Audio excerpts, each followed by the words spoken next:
দেখো বন্ধুরা, এই হাঁড়িতে দেখো ভাত হয়ে গেছে। আজকে ভাত বানিয়েছি, তার সাথে দেখো এখানে আলু পোস্ত বানিয়েছি। আলু পোস্ত খুব বেশি করে পোস্ত দিয়ে বানিয়েছি যাতে খুব সুন্দর লাগে তোমাদের। আর দেখো এখানে হচ্ছে মাটনের ঝোল। দেখো, দেখতে পাচ্ছ নাকি জানি না, দেখো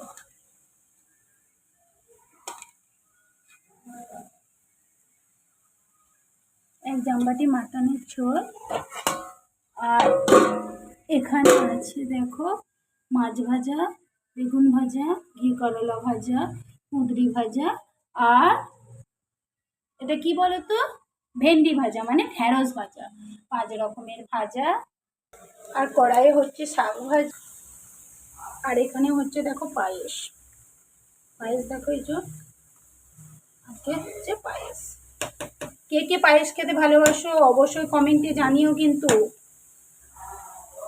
আমি কিন্তু খুব সুন্দর পায়েস বানাই। কে কে খেতে ভালোবাসো? দেখো এই সুন্দর সুন্দর পায়েস দেখতে পেয়েছো। আর চালটাও সিদ্ধ হয়ে এসছে। এখানে কাজু কিশমিশ সব ভরে ভরে দেওয়া আছে, খুব বেশি বেশি করে দেওয়া আছে। দেখো কে কে পায়েস খেতে ভালোবাসো কমেন্টে প্লিজ জানিও। আর এখানে দেখো অল্প একটু মাছের টক আছে। আজকের এই রান্নাগুলো তোমাদের কেমন লাগলো অবশ্যই কমেন্টে জানিও।